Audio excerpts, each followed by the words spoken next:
Very much this afternoon for coming to the 22nd meeting of the House of Commons Standing Committee on Government Operations and Estimates. The committee is meeting today from 4:49 to 6:49, and we will hear from the Minister of Public Services and Procurement Canada as part of the committee's study on the subject matter of Supplementary Estimate C 2020-2021. I would like to take this opportunity to remind all participants to this meeting that screenshots or taking photos of your screen is not permitted. To ensure an orderly meeting, I would like to outline a few rules to follow. Interpretation in this video conference will work very much like in a regular committee meeting. You have the choice at the bottom of your screen for either floor, English, or French. Before speaking, please wait until I recognize you by name. When you are ready to speak, you can click on the microphone icon to activate your mic. When you are not speaking, your mic should be on mute. To raise a point of order during the meeting, committee members should ensure their microphone is unmuted and say point of order and get the chair's attention. In order to ensure social distancing in the committee room, if you need to speak privately with the clerk or analyst during the meeting, please email them through the committee email address. For those people who are participating in the committee room, please note that masks are required unless seated and when physical distancing is not possible. I want to thank the Minister for being here today and agreeing or offering to be here for 90 minutes. And it's greatly appreciated that she's done that for us. And so at this point in time, I would now invite Minister Anand to make her opening statement. Minister?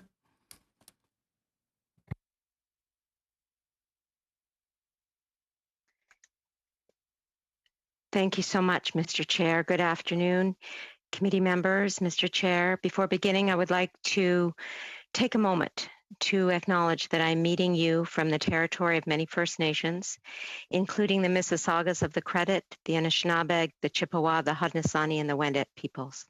With me today are Deputy Minister of PSPC Bill Matthews, Associate Deputy Minister Michael Vandergrift, and Assistant Deputy Ministers Ariane Reza and Lorenzo Irachi. Today, I am pleased to discuss PSPC's Supplementary Estimate C for the fiscal year 2021.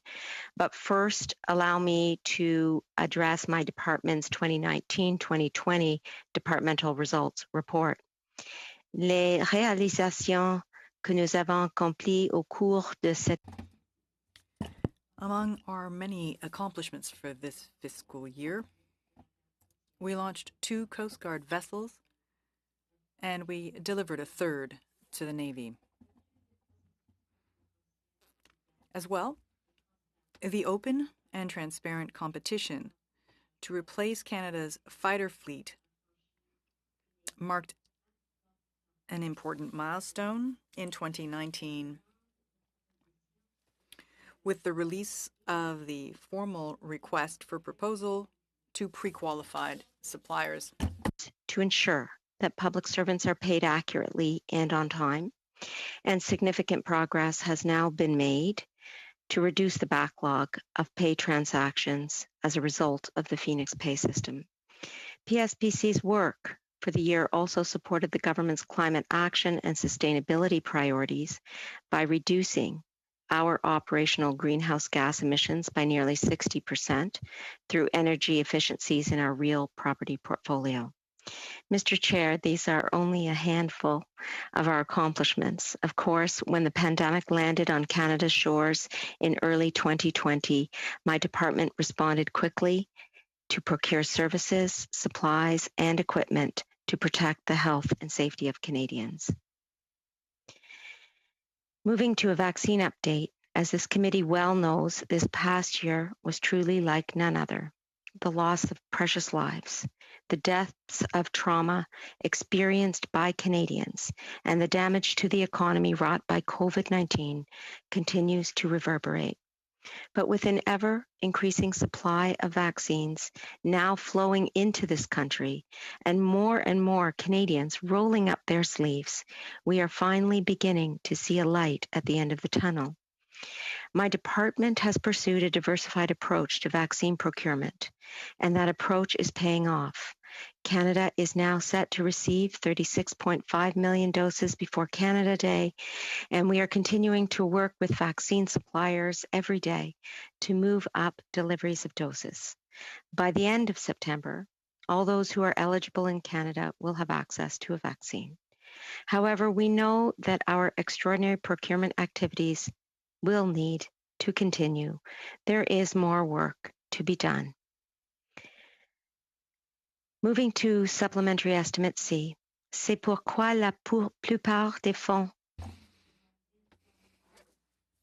That is why, to that end, the majority of funding we are requesting in our supplementary estimates is meant to continue supporting Canada's pandemic response.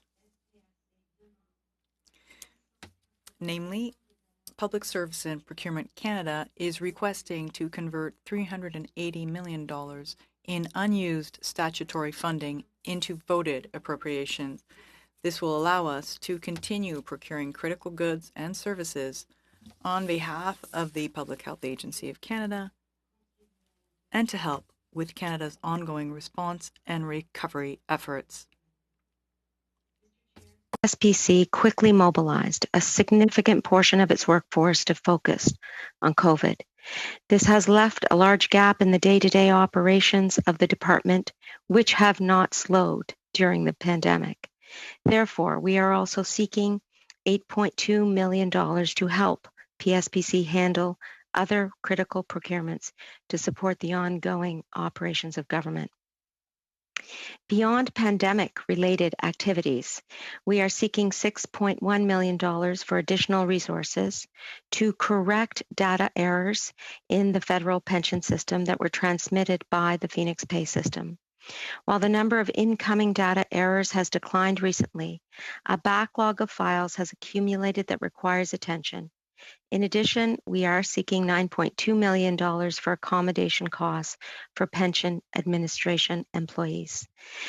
And we are requesting a transfer of $1.6 million to Shared Services Canada as part of an effort to consolidate IT services and decommission data centers.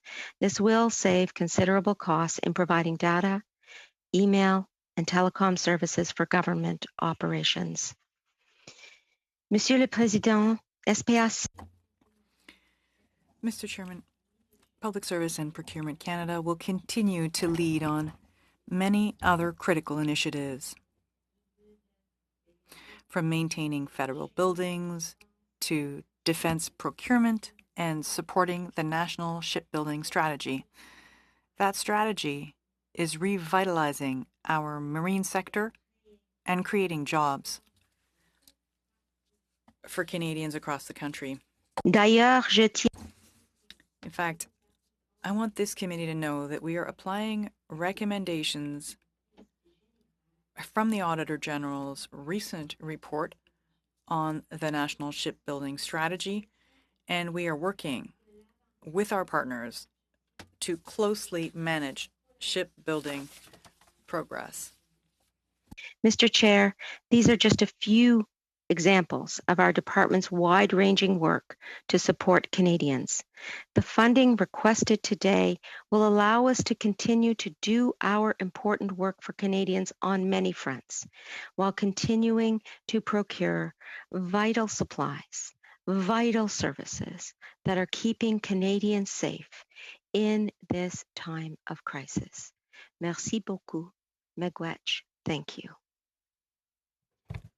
Thank you, Minister, for your opening comments. We will now go to our first round of questions, and we'll start with Mr. Paul Hughes. Mr. Paul Hughes, 6 minutes. Merci, Monsieur le Président. Bonsoir. Thank you, Mr. Chairman. Thank you, Minister. Welcome to this committee. It's been a while. I would expect that you might be expecting me to ask you questions about the vaccines. Why is it that we hear from the New York Times that the European Union has signed an exemption agreement with 92 countries, but Canada is not part of this? Did we negotiate to have an exemption, or what is happening about the fear of not getting our vaccines? Well, thank you so much for the question. I just want to indicate that while it has been a while since I've been to the committee. I have had 4 appearances at OGGO and 8 appearances across 5 committees with 9.5 hours of testimony in total. So I am very interested in being collaborative and transparent with Parliament and working with Parliament. In terms of your question relating to the EU, I would like to mention that we have managed, despite the EU's transparency mechanisms, to continue to get our vaccines out of Europe because of our diplomatic efforts. In addition, we are seeing a record number of vaccines this week alone, 2 million, that is, and by the end of March, 9.5 million vaccines into Canada, 36.5 million prior to the end of June, and 118 million prior to the end of September. So our diplomatic efforts are working. Madame la Ministre, donc, ce que vous mentionnez... Madam Minister, what you're mentioning is, from a contractual standpoint, Canada's not well organized. We have to use diplomacy here, so this is costing us billions in dollars. We're talking money today, billions. But if there is a shortcoming diplomatically speaking, we may be lacking vaccines, so that's not on. Now, with respect to export permits, over the next 2 weeks, export permits to Canada are fine, but then after that, no news. There could be a refusal. We could end up with no vaccines. Is that even possible?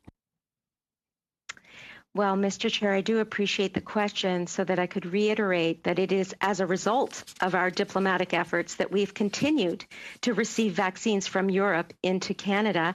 And the 9.5 million doses prior to the end of March is as a result of our diplomatic efforts, our acceleration of doses from one quarter into the next. And indeed, we are continuing to see deliveries from Europe this week and next week. And we will continue to work with our suppliers and diplomatic channels to ensure Canadians have vaccines. Merci, Madame. Thank you, Minister. On another note, the ventilators. We heard Monday from your senior officials. Apparently, you had ordered 40,000 ventilators last year. How many did we need? From that start, that seemed like an incredible amount. 500 were actually useful out of that 40,000. So that's practically a $1 billion contract.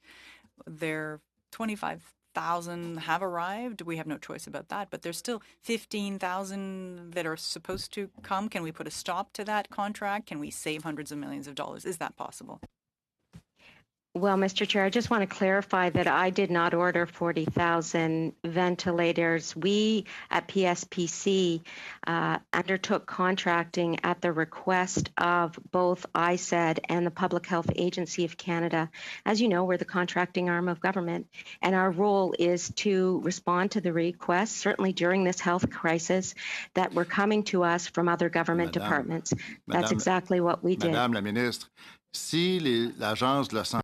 Madam Minister, if the Public Health Agency orders something and this order makes no sense, is there someone somewhere who just sort of pipes up and says it just makes no sense? We're not going to spend $1 billion on this.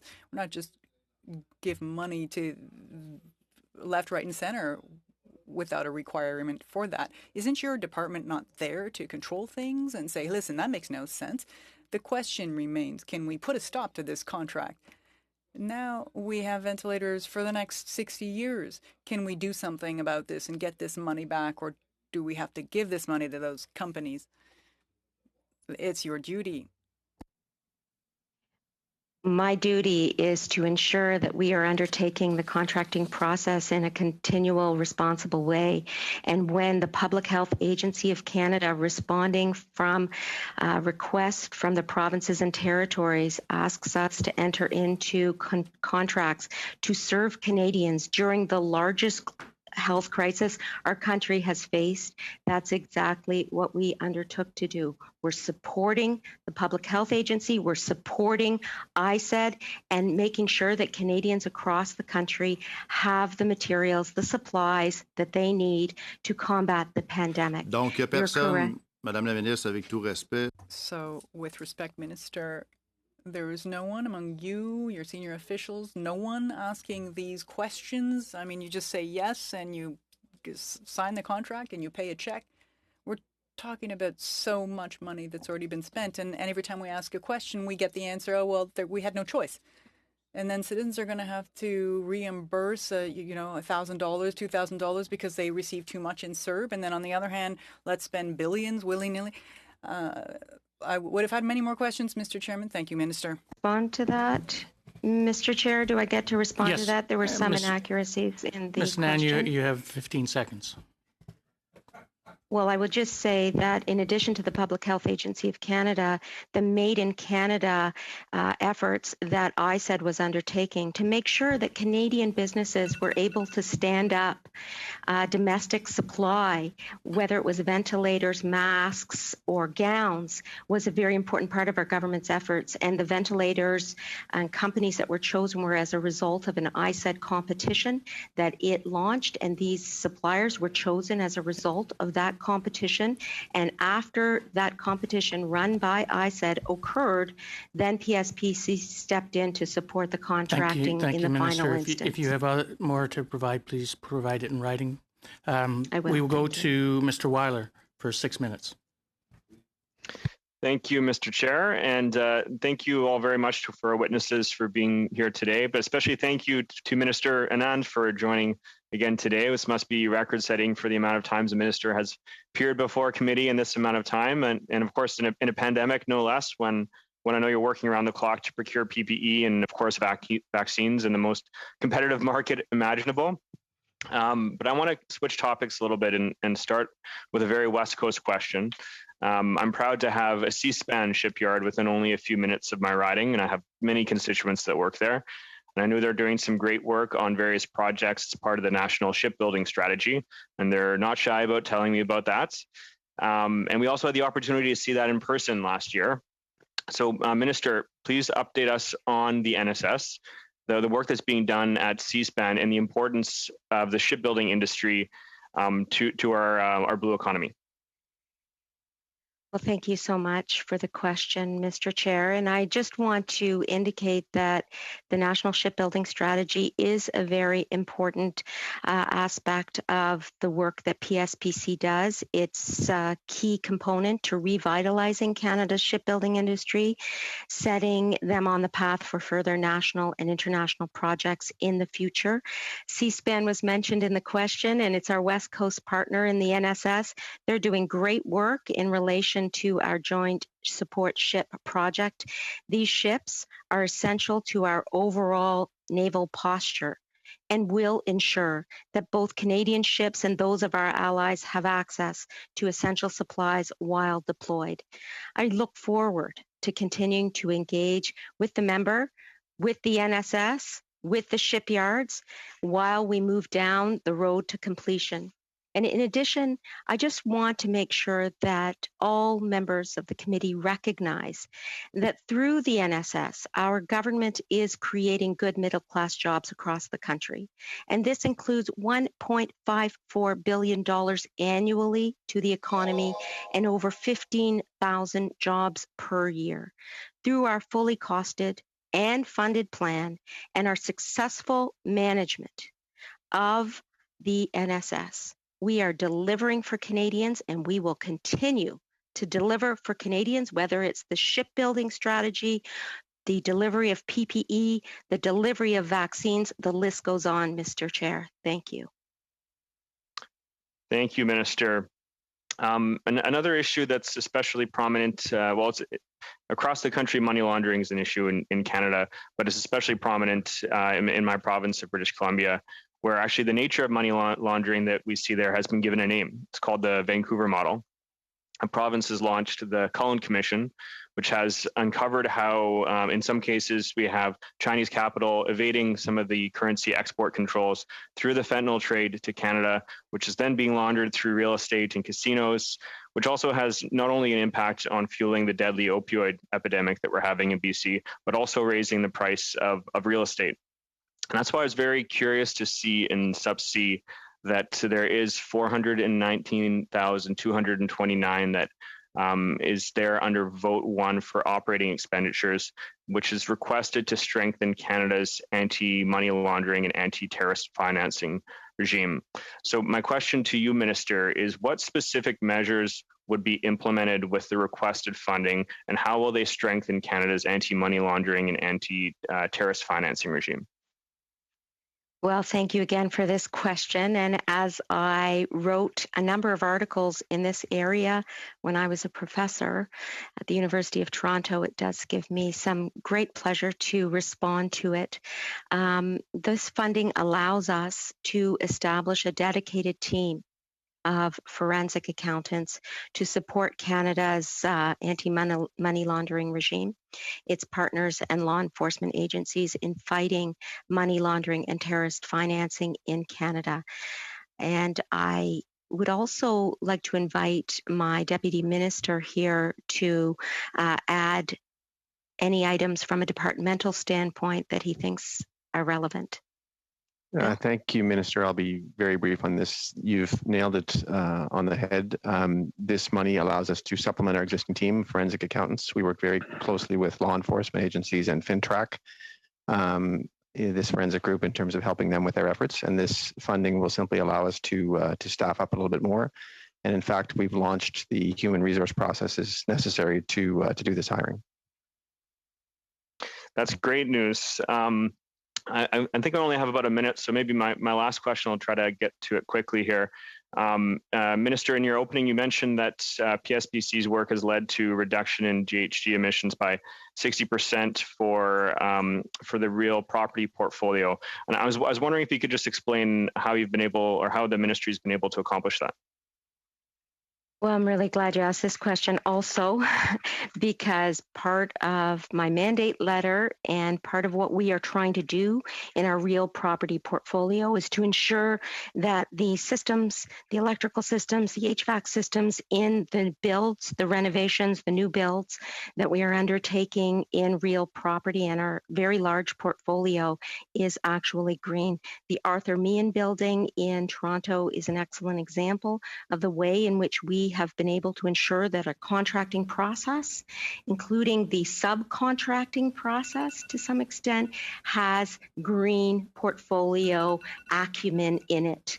And it's an extremely important aspect for our government, as you can see from the legislation that we've introduced, but also for me personally and my department, that we continue to ensure that our real property portfolio is green. Thank you. Thank you. We'll now go to Ms. Johari for 6 minutes. I apologize. Sorry, Ms. Vignola. Merci beaucoup, Monsieur le Président. Thank you, Mr. Chairman, Minister, and thank you for being here today with us. It's a pleasure to speak to you. I'd like to get back to those ventilators. We know we ordered too many of them. I'm wondering, how many ventilators had we received from FTI International?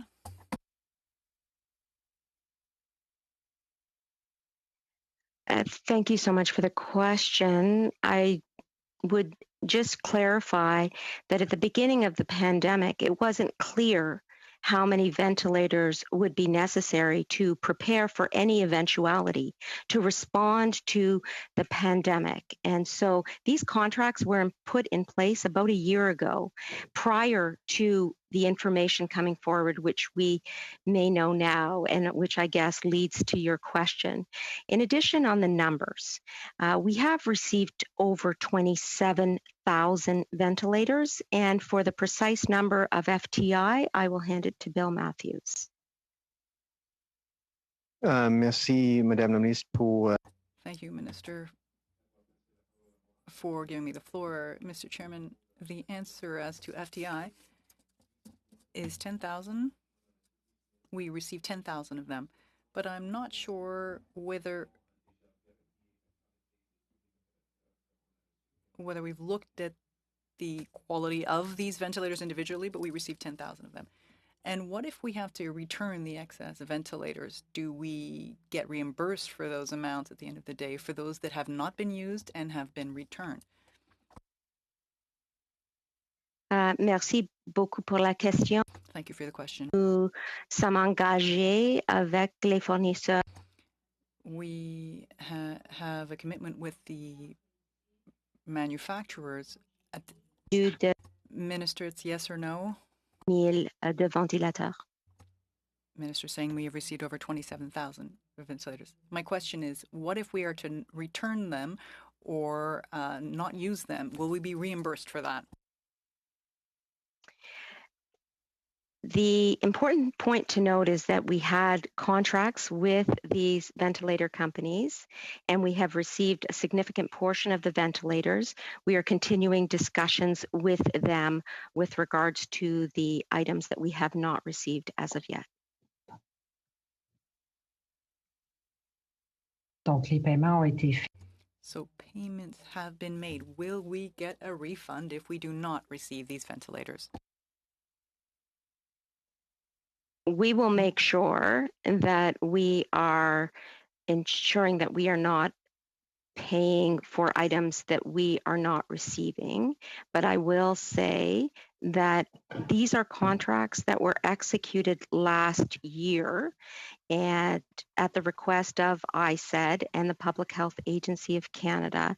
And that negotiation includes those departments. Thank you. Thank you very much. I certainly hope that some companies that we bought or paid for these ventilators for cannot then doubly benefit from the fact that there are things that have been delivered but will not be used. I'm just concerned about taxpayers' money. And now, with respect to vaccines, Au Canada.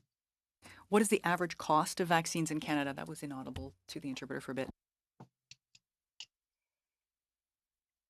Just to respond to the ventilator point that you made, I would say that we have to recognize that when ISED negotiated with the companies for the provision of ventilators, it was standing up domestic capacity. Canadians want product that is made in Canada. Oui, they Madame. want ventilators made in Canada and other PPE, and that was at the heart of making sure we were ready for this pandemic. C'est très clair.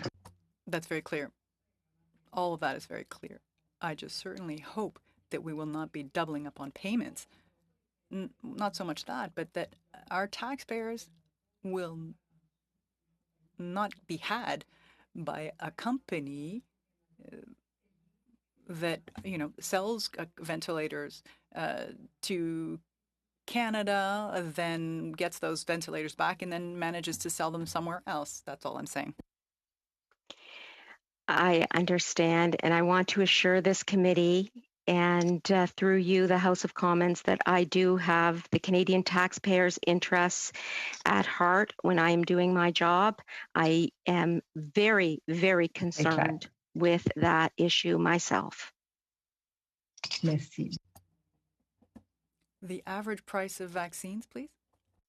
I would like to begin by saying that we entered into 7 agreements for vaccines, and will make sure that we are continuing to provide information as we are able to, in terms of the confidentiality with which we are must keep under our agreements. There are a range of prices, and we still have indeed options to purchase under our vaccine contracts. Therefore, it's very difficult to provide an average at this time, although I will ask my Deputy Minister if he has anything to add on that point.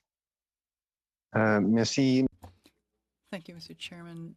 Just to add to that, portfolio is 7 different vaccines, and they're very different. They're across 3 different technologies, so the prices vary depending on the type of vaccine and the number of vaccine doses you buy. And I don't think it's appropriate for me to offer up an average price at this time. Thank you, Mr. Matthews. Thank you, Ms. Vignola. We'll now go to Mr. Green for 6 minutes. Thank you, and welcome back, Honorable. It's good to have you here. I want to pick up on the vaccines. I want to talk a little bit about the investments that have been made into the National Research Council, and what, in your, through you, Mr. Chair, in your opinion, Honorable Minister, is Canada's domestic landscape look like in terms of domestic production, the eventual domestic production potentially of vaccines? Well, thank you so much for that very warm welcome, Mr. Chair. And I will just say that I wanted to say thank you to the member from Richmond Hill and the member from Hamilton Center for their advocacy in favor of M36, which passed unanimously today and which is one of the highlights, indeed, I think, that this Parliament has achieved since I've been an MP. I will move to the question now of domestic production, and I will just say that from a vaccine procurement standpoint, my role has been vis-a-vis the 7 advanced purchase agreements with the suppliers that I believe I discussed with you last time I was at committee. And in terms of domestic production, that is a lead that is taken by ICED. Domestic production within Canada is within that ministry. But to respond to your question, we are investing over $120 million to expand the National Research Council facility to produce 2 million doses a month. This is in addition to $600 million to support the private sector vaccine development and production in Canada. In addition, can we pause there? Can you just rephrase? So we're doing how much into the NRC? That so far is $126 million or thereabouts. And how much into the private sector? About $600 million, but that is research primarily. It's you will would this be tied to post-secondary like universities perhaps? Is this what I'm thinking, or is this going directly to the private sector for their research and development to then sell us back the vaccines? I will say that from my understanding, the money is going to research and labs such as Vito Intervac in Alberta, but I'll ask my deputy to clarify the $600 million. And again, this is a lead from ICED, not PSPC. No, I appreciate that. It'd be nice to know, though, if they're going to some of our post-secondary, world-class post-secondary education. I look at McMaster and the work that's coming out of there on kind of leading, pharmaceutical research, and I'm wondering if they would be a part of that $600 million investment. I think, Mr. Chair, it's best if those questions were directed to the National Research Council and ICED as the responsible ministry. Well, that was a waste of about 45 seconds. Can I ask, has Sanofi been involved in any preliminary negotiations for domestic production of vaccines? Again, that is a lead. I'm not involved in any of those negotiations at all, personally. That is Francois-Philippe Champagne. I believe he is reaching out to various vaccine suppliers in order to continue the discussions regarding domestic production. That's why we have an MOU with Novavax, for example, that he announced. Okay. So 120 going into public kept IP, right? We've put a bunch of money through the NRC to create the foundational science for a lot of the $35 a pop. 600 million going out to the private sector. We're not quite sure. People don't want to comment on that. And there's no clear understanding about, from your department's perspective, early on, whether or not there are earmarked facilities in place that have the capability of domestic production. Is that what I'm hearing here today? Well, actually, could I clarify two things? The first thing I want to clarify is that it's not that I don't want to comment. My lead is on the vaccine contracts with international suppliers. ICED's lead is domestic production. Your questions relate to domestic production, therefore they should be given to Francois-Philippe Champagne and his department. The second point I will make is that we do have an APA with OGGO, which is based in Quebec, for the provision of 20 million vaccines. And in addition, we have up to an additional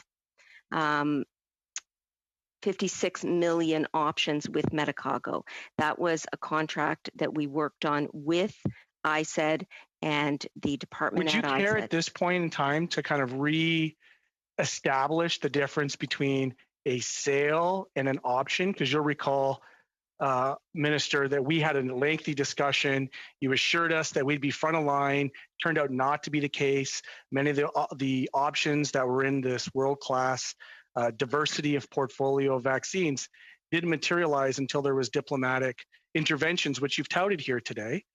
And so I'm wondering if you could just be clear with Canadians in terms of what's outstanding, how much of them are actual sale contracts versus remaining options in terms of what's been expected. Sure, I'll be very clear with Canadians. We were one of the first countries to sign with Pfizer, one of the first countries to sign with Moderna, one of the first countries to or options, Honourable. Contracts. For sales. That's why we were able to have vaccinations beginning in Canada in December. And in terms of your hesitation regarding our portfolio, the reference to it not being world-class, I think, is misguided. We do have a world-class portfolio. So then how did they get canceled? How did some of those original ones get canceled if they were hard sales? I still don't understand that. And we'll now go to second round, and we'll start with Mr. McCauley for 5 minutes. Thanks, Mr. Chair. Minister, welcome back.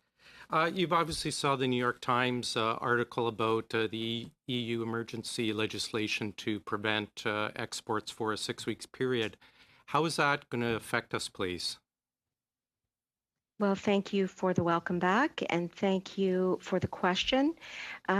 You will note that we are continuing to receive vaccines from the EU. I didn't ask if we're continuing to receive. How is that going to affect Canada? Canadians deserve to know. The provinces deserve to know. How will that 6 months or 6 week emergency legislation affect us and our numbers delivered, please? If I could finish the answer that I start, that would be very much appreciated. Thank you. So can I continue, Mr. Go ahead. Mr. If you Chair? have an answer, please. I would appreciate not being interrupted in making my answer, and I will continue once I am sure that I can continue it. I'm just having a hard time hearing. Can you control the conversation? Just, I know Mr. McCauley is asking questions, but it doesn't mean that we have to lose our civility when we are engaging in an answer and question period. Thank you. Thank you, Mr. Joanne. And I would ask that, recognizing the fact that the questioners only have 5 minutes or time commitment, that the answers are succinct and clear as possible, and such that they can get to the questions they would like. And I would also ask the questioners to be respectful of the minister in responding. We do not expect any interruptions in our deliveries from Europe. What guarantee do we have that there will not be any interruptions then? The EU story is pretty straightforward. What guarantees do we have? Well, to begin, our contracts are with Pfizer and Moderna. Those are suppliers that are not targeted by the EU restriction. In addition, our diplomacy to date has continued to serve Canadians well as we continue to get vaccines out of Europe. And as a result, we can assure Canadians that our vaccines will continue on schedule. That is the assurance we're receiving from our consulate and our ambassadors in Europe. Do we have it in written into the contracts then that they're guaranteed, these deliveries? As I'm sure you're aware, Mr. McCauley, the contents of our contracts are confidential. They require both parties consent prior to making those contracts public. Okay. Same question, but on the India front, we heard out of India that they may be disrupting exports.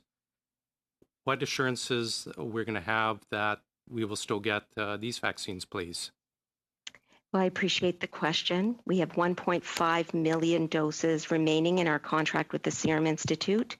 I have spoken with the High Commissioner from India to Canada today, who assures us that the contractual commitments that the Serum Institute have made will be observed, and that is indeed the work that we are continuing to ensure through our diplomatic efforts and through our conversations with the Serum Institute. What's the backup plan if such assurances do not work out, whether through the EU or India? I'm glad you asked that, Mr. Chair. The key is to remember that Canada has a diversified portfolio of vaccines, 7 APAs were entered into for up to 400 million doses. That allows Canadians to have access to multiple vaccines. Yeah. The approved vaccines, J&J, 10 million single-shot doses, AstraZeneca, 20 million doses coming from the United States, Moderna and Pfizer, also 40 million doses. If the EU and the India ones are interrupted, you're comfortable with just simply slide in the Johnson & Johnson and AstraZeneca then? Well, I think it's more complicated than simply sliding in anything. In actuality, we are negotiating with a number of partners and organizations around the world to ensure a consistent flow. We've moved that 17 million vaccines from the third quarter to the second or first quarter. That's why we're getting 9.5 million vaccines into this country alone this month, Mr. Chair. Are you able to share with us if it's in the contracts that there will not be disruptions for vaccine deliveries for Canadians? Excuse me, I believe I've answered this question already. Yeah. So you will not share with us that information? What I will share with you is that our contracts are governed by confidentiality clauses, which I, as a minister, respect and our government respects in order to protect our vaccine supply chain. That's what I care about. Okay, perfect. I just have one last quick question for you. On January 8th, you stated we need to be able to show the vaccine companies Canada is indeed following instructions for a second dose to be administered a certain amount of time. We're now hearing through the government a 4-month delay for the second dose. How do you reconcile those two comments? One, you want to stick to what the vaccine companies are saying, and now it's okay to wait 4 months. Actually, I have to clarify that the 4-month regime and the changes to the dosage regime is not a federal government message. It's coming from the NACI, which is a separate committee of experts. And so I stand in differentiation with what you're saying. Thank you. And we'll now go to Mr. Drouin for 5 minutes. Thanks, Minister. Thank you, Mr. Chair, and I want to thank Minister for appearing before us. Minister, I do also want to talk about vaccine procurement, and I'm an MP from Ontario, as you know, and I like to say I come from where the sunshine rises in Ontario, far, far east. And today, we know that Ontario has over 570,000 doses that they have right now in their possession. In January and February, you have reiterated on multiple occasions that Canada would get at least 6 million vaccines procured with Pfizer and Moderna. And despite the fear-mongering from opposition members, you reiterated on multiple occasions there'd be no reason to believe that our vaccine suppliers would not respect their contractual obligations. Recently, the AstraZeneca vaccine was approved in Canada, and you were able to secure over 500,000 doses prior to March 31st through Covishield. I'd just like to ask you, how were you able to do that? And just if you could explain to this committee the relationships you have with various vaccine suppliers. Thank you. Well, thank you, Mr. Chair, for that question. And I do want to point to the very fact that because of our negotiations, and I personally am involved in these negotiations, we have been able to increase the number of doses by 3.5 million that Canadians will receive this quarter. This is as a result of, first, the agreement with the Serum Institute of India. Second, Pfizer agreed to accelerate 1.5 million doses from the second quarter to the first quarter as a result of our aggressive negotiations.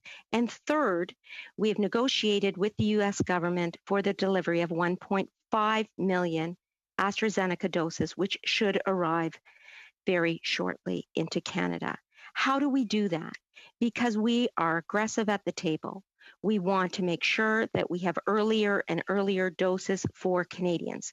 We did that with Moderna prior to the holidays. We did that with Pfizer before the holidays. And again, in this quarter, And we did that with the Serum Institute and the US government. And our approach is that we will not stop negotiating aggressively to continue to see doses arriving in Canada. That's why we're going to see 36.5 million doses prior to Canada Day.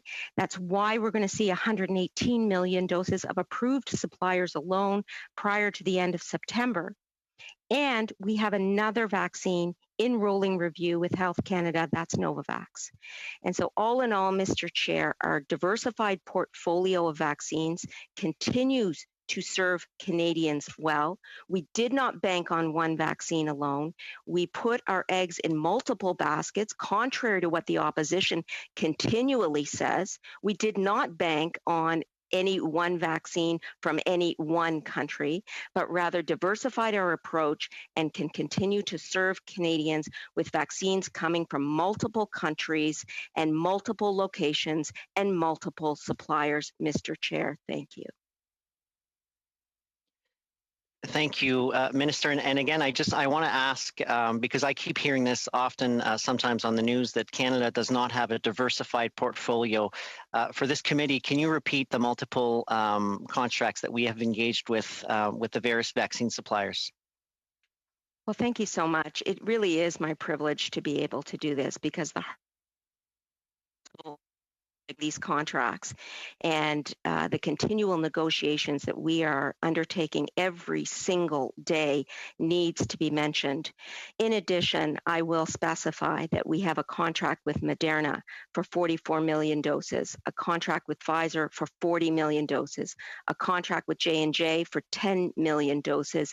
That's a single shot vaccine, a contract with Novavax for 52 million doses, Sanofi 52 million doses, AstraZeneca 20 million doses and 2 million doses from the Serum Institute, Medicago 20 million doses, and that is quite a diversified portfolio, Mr. Chair, and we will continue to draw down on the contractual negotiations that we entered into, recognizing the importance of getting vaccines into Canada as quickly as possible. It is the most important thing that I have done in my professional life, and I will not rest until it's done. Thank you. Thank you, Ms. Anand. And now we'll go to Ms. Vignola for 2.5 minutes. Merci beaucoup. Des questions, j'en avais une foule. Et mes questions sont toujours faites. Un instant, j'ai quelqu'un qui traduit en anglais par-dessus mes oreilles. So I have a number of questions, and it seems as though my questions are always, my point here is to get a better understanding. I'm not engaging in partisanship here. I'm here really to defend the interests of taxpayers. When I ask what the average cost of a vaccine is, yes, it is a question that is relevant. Why? Because it gives people an opportunity to see whether or not they're getting good prices. People are getting good prices compared to other populations around the world. And would it not be more appropriate to develop something in Canada? To hear someone say that my question is not appropriate, whereas it is in the interest of taxpayers, I find that's unacceptable. However, I think my point has been made. That said, I see that in the new budget, reference is made to $6.1 million for administration and integrity for the Public Service Pension Fund. That amount could not have been predicted in other parts of the budget. And as to the integrity of data, do we have any doubts as to the integrity of the data for the retirement system for public servants? Okay, thank you. I could please just clarify that when I reference Vito Intervac, that is located in Saskatchewan, not Alberta. And I would also like to clarify that I did not refer to your question in any derogatory manner. my point is that I need to respect the terms of the contract, and it wouldn't be appropriate for me to comment as a result. But I have the greatest respect for you as a parliamentarian, and I would not call your question inappropriate at all. I will simply say that in response to your question, Je tiens à préciser. You didn't say it. You're not the one that said that my question was not relevant. You didn't say it yourself. That's right. Thank you. So in terms of your question, the 6.1 million figure to support public service pension funding, we are still involved in ensuring that the Phoenix pay system ensures that people are paid accurately and on time. We are continually ensuring that the backlog is reduced, and we need that funding for data maintenance, off-cycle funding, and to ensure the integrity of the pension system and the data contained in that system. Thank you, Ms. Vignola. We'll now go to Mr. Green for 2.5 minutes. Thank you. Honourable Minister, what impact, if any, has the risk-based pilot project had to streamline the defence procurements? What impact has it had on the national shipbuilding strategy?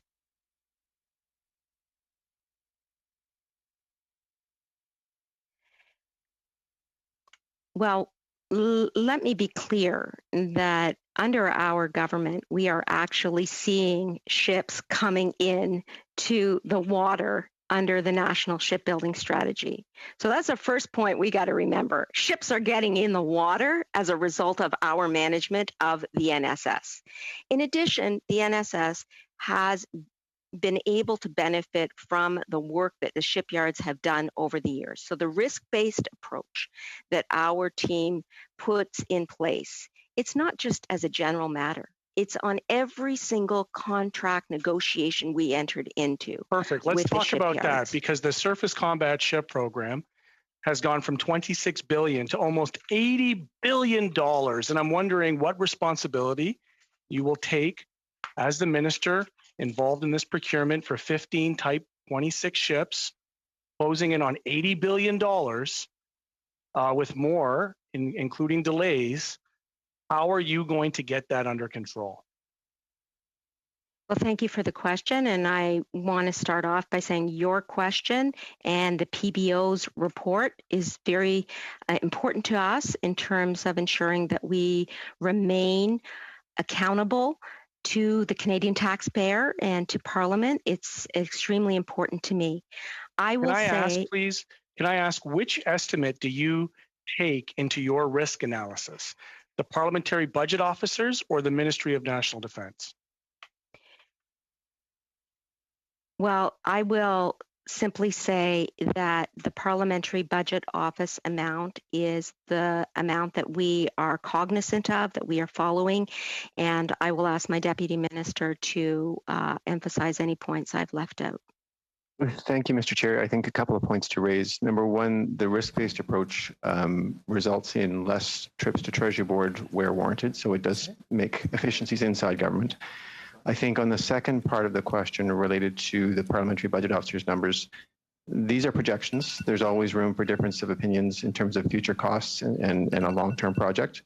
Our numbers, are his numbers. So you're not including the taxes? You're not including the taxes in your estimates?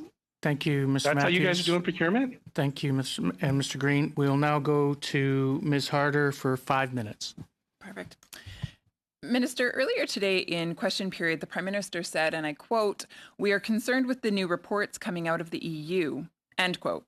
So if the vaccines are guaranteed, as you're saying they are, then why is the Prime Minister concerned? Two clarifications. First, the concern that I have and our government has is because what we're seeing across this world is vaccine nationalism taking hold. We are competing for vaccines in a very competitive global environment. And in that environment, we are still managing to get vaccines. Why are you concerned Canada. about the EU? I am concerned about the EU and any other jurisdiction that is exercising vaccine nationalism, because I seek to ensure that our Will this have an impact on Canada? Will this have an impact on Canada? Mr. Chair, surely we can let the minister answer the question, Mr. Chair, please. It's not a point of order. Please, would ask that the minister answer the question, and in the time frame as quickly as possible, such that the member can have time to provide whatever questions she may have in her time frame. Thank you. Point of order, Mr. Chair. I agree that the minister must answer the question, but in order for the minister to answer the question, she needs time to answer the question, which the member keeps interrupting. So it's very hard for translation services, and it's very hard for us to understand. Thank you. Thank you, and I'd ask that everybody just relax and please calm down and take the time to ask the questions and respond appropriately. Thank you. So just to clarify, Minister, you're saying then that there will be absolutely no interruptions with regard to the acquisition of vaccines? Not a single dose will be missing? Well, just to clarify, Mr. Chair, what I'm saying is that we're operating in a globally competitive environment, and we are very aggressive to make sure our vaccine deliveries get into Canada, and that's exactly what we're doing. That's why you're going to see 9.5 million doses prior to the end of March, 36.5 prior to the end of June. This is a tough environment, but we are a government that's aggressive about our vaccine procurements, and that's why you're seeing them coming into the country by the millions, 2 million this week alone. Answer my question. No? Okay, I'll continue. So you said that there's 118 million that are coming in by the end of the summer, but we have a population of 37 million. Why do we need those additional doses? Well, to begin, the majority of the vaccines that we've procured are 2-shot doses.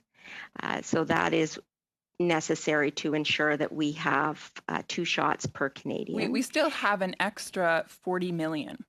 That's correct. But we want to make sure that we have enough for all Canadians who wish to have one.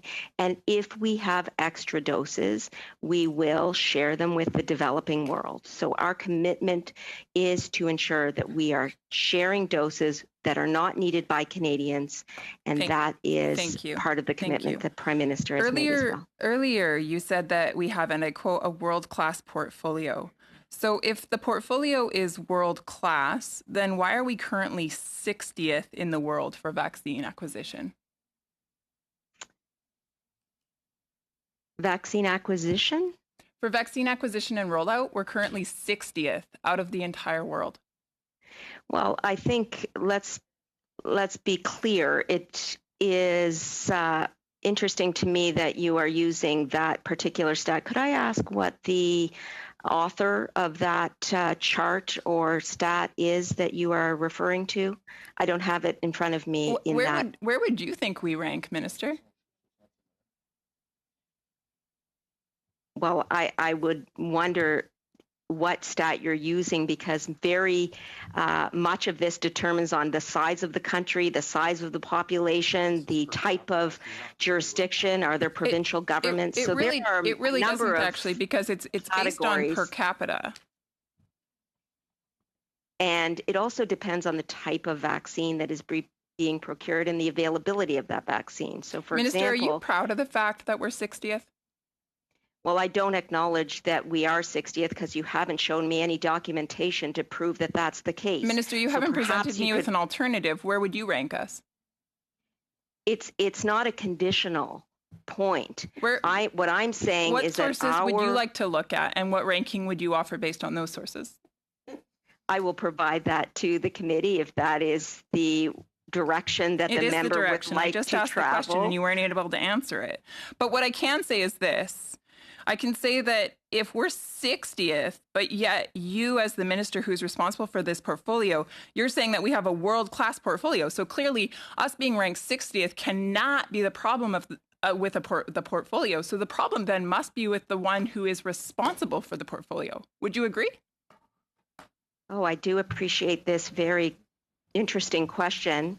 I will simply say that we are at the very beginning of a very long vaccination campaign, and we cannot make decisions about winners in this race at this very early moment. Thank you, Minister, and thank you, Ms. Harder. We'll now go to Mr. Kazmierczuk for 5 minutes.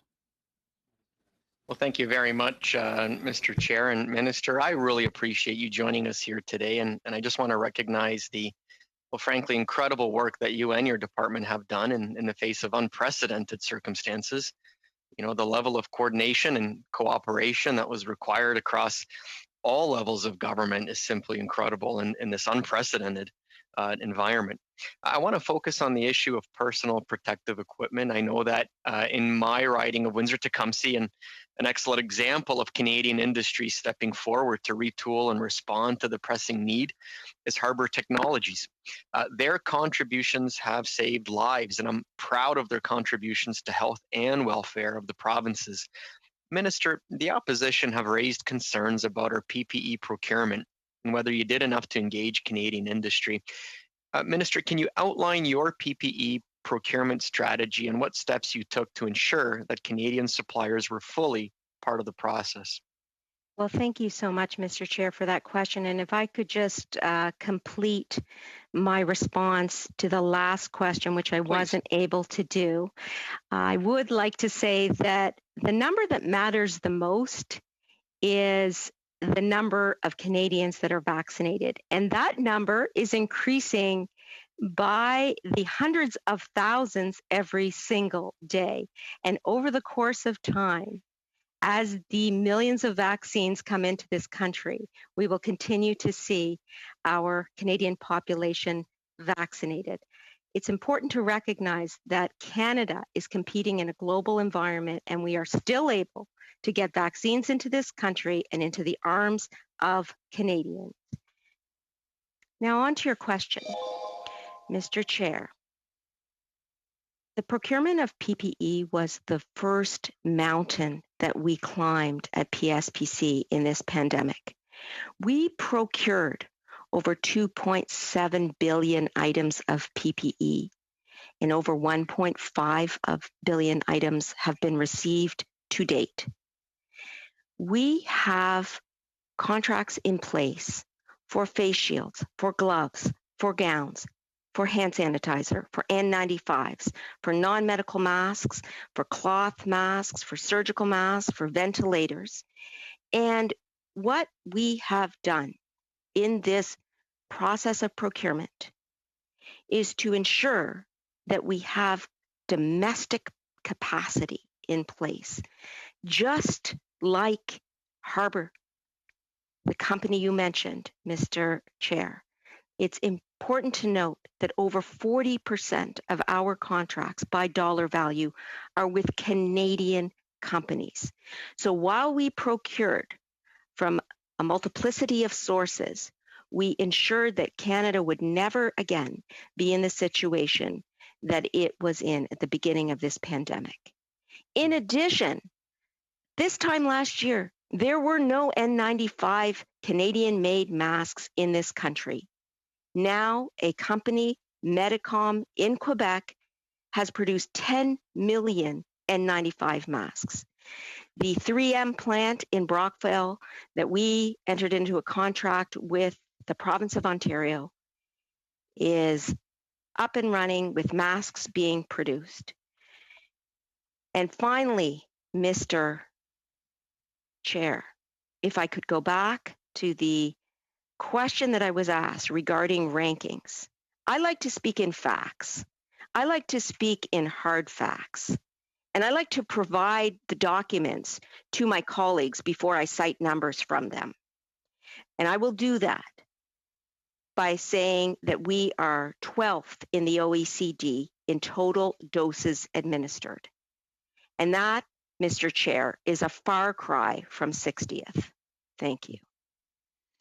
Thank you very much, Minister. And you had a chance to visit Windsor-Essex a few weeks ago to meet with the Windsor-Essex County Health Unit, local healthcare leaders from our area hospitals and healthcare providers to discuss vaccines and the local vaccine readiness. One of the concerns that was raised is the supply of PPE, such as syringes and disposable gowns, for when the local vaccine rollouts accelerate and when we see more clinics pop up and more pharmacies delivering vaccines, which we are seeing right now.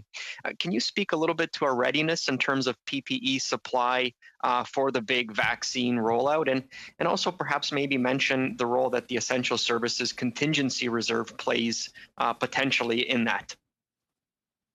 I'm really glad, Mr. Chair, that the question has referenced syringes, because unlike many countries in the world, our department at PSPC has procured 262 million syringes and indeed 160 million low dead volume syringes, which are the syringes that you need to extract the most number of doses per vial in an efficient and expeditious manner.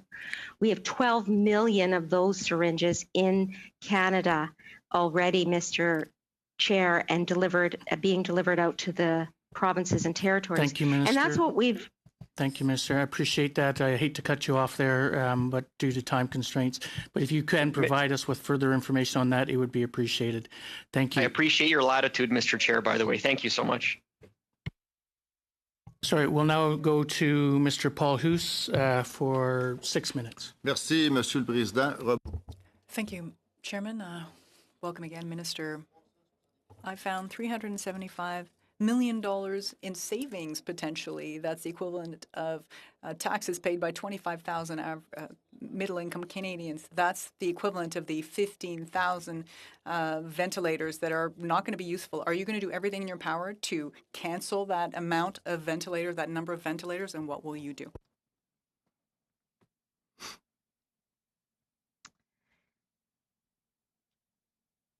It's interesting in the question that you say that they're not going to be useful, and I just wonder, Mr. Chair, how my honourable colleague comes to that determination.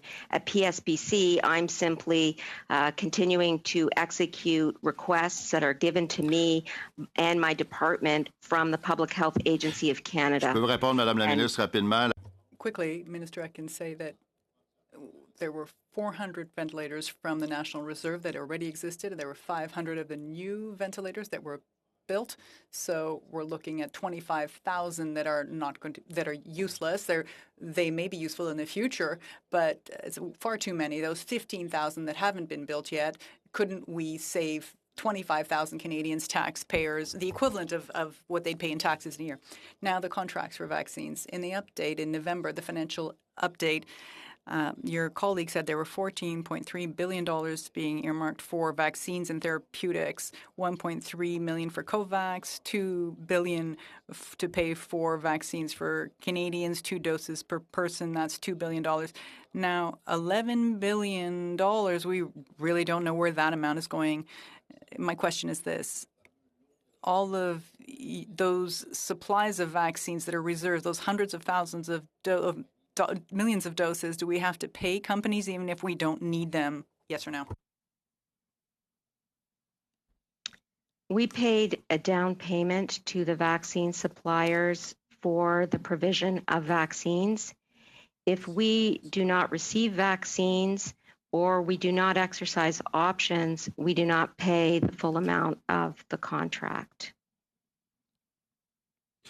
Donc, actuellement, so at this point, if it looks like we could get enough for Moderna and Pfizer quickly to vaccinate all Canadians, we will not have to pay billions of dollars in excess fees. That's what I gather. Now, the speed at which we get these... To any of these questions at all, Mr. Chair, or I just have to wait and hear them say incorrect points?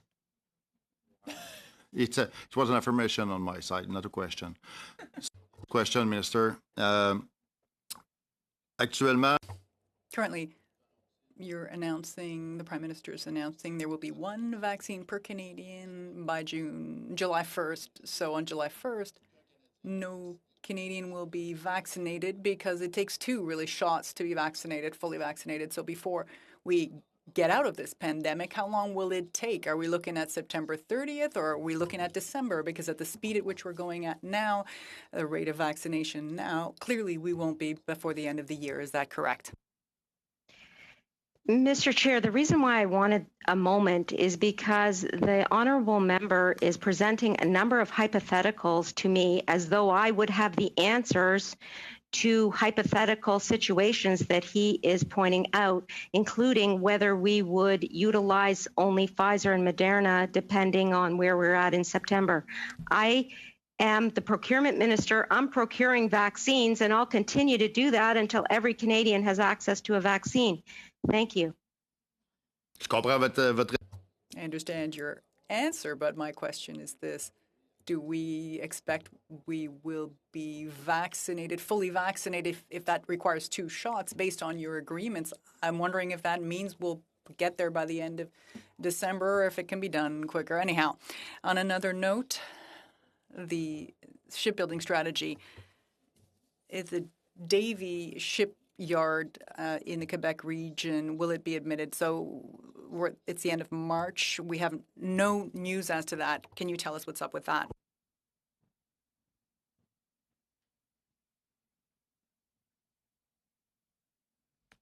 Oui, merci, bien sûr. C'est une question très, très importante. Yes, of course. Thank you.